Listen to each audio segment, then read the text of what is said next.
explaining Officer 4, Officer Caprice. Caprice had a reputation. She was loud, brash, and unapologetic. A former rugby player turned weightlifter, she loved to brag about the insane amounts she could lift, though whatever muscle she carried was buried under layers of fat now. She squeezed herself into a schmedium uniform that turned her flab into something she thought passed off as brawn, flexing like she had fooled everyone. Her deep, gravelly voice carried through the halls, and she always had something to prove. She flew her rainbow flag proudly over her locker and wore boxer briefs under her uniform. And she carried herself with this exterior that hadn't yet caught up with the identity that she wanted the world to see. But underneath the theatrics was a trainer who turned hostility into a sport. She didn't just correct mistakes, she hunted for them. If you stumbled, she made sure that the stumble echoed.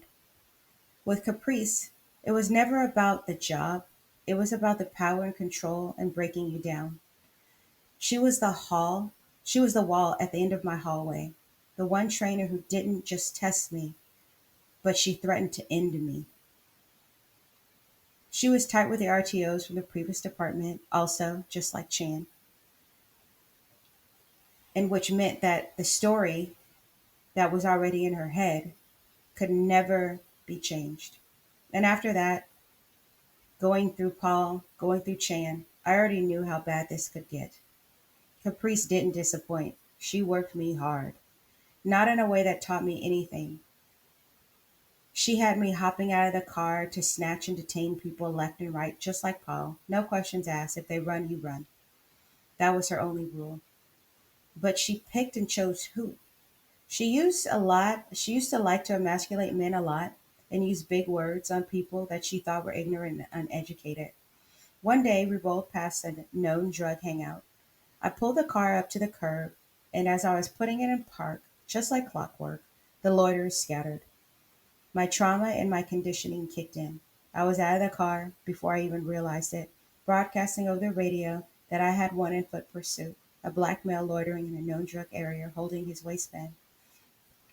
Seconds later, the overweight man stopped. I detained him with no resistance, only heavy, labored breath. And then, over the radio, Caprice cut my legs out from underneath me. "We're code 4," she announced. Nothing suspicious. No probable cause for this stop. And then she asked for the sergeant to respond to our location. The walk back to the patrol car felt like a crossing a firing line. My heart was pounding somewhere around my ankles.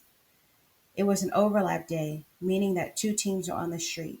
Twice as many officers, twice as many people hearing, twice as many people listening to my corrections that were made over the air by my trainer.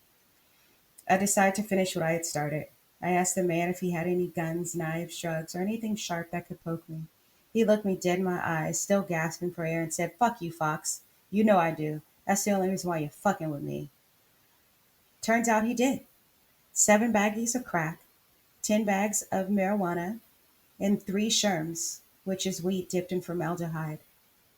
I was grateful that I had something concrete. I began verifying his identity when Caprice lit me up right in front of him.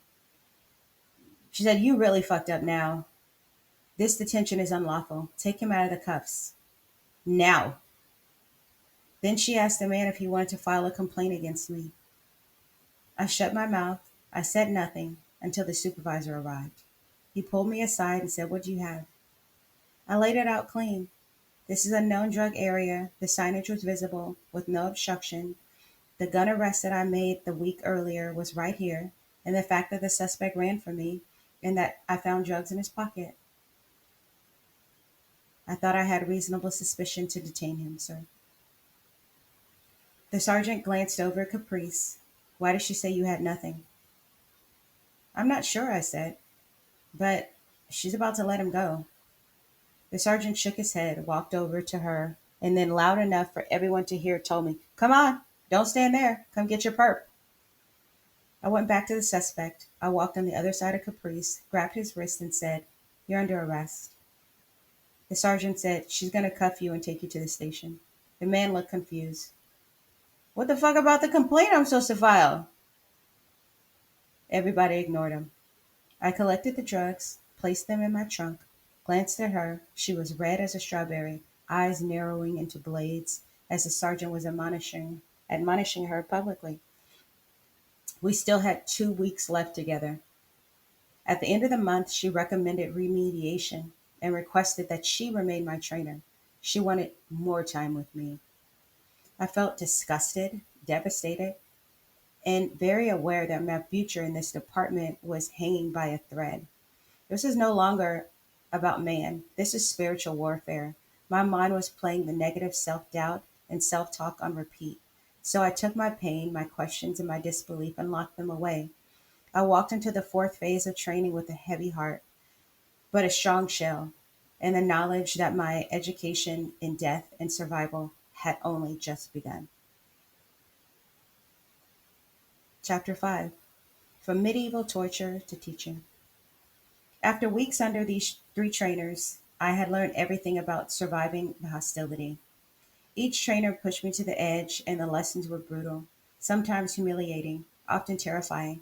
I had mastered keeping my face neutral and my body not betraying me, bending to the rhythm of fear and intimidation. I had situational awareness, understanding of field investigations, and how to navigate people. I was learning under fire how to read a room, how to interview a witness, and how to earn trust without intimidation, being personable, connecting with people, and gathering information. These were skills I acquired, but a long way to master. I felt the weight of the gap every single day.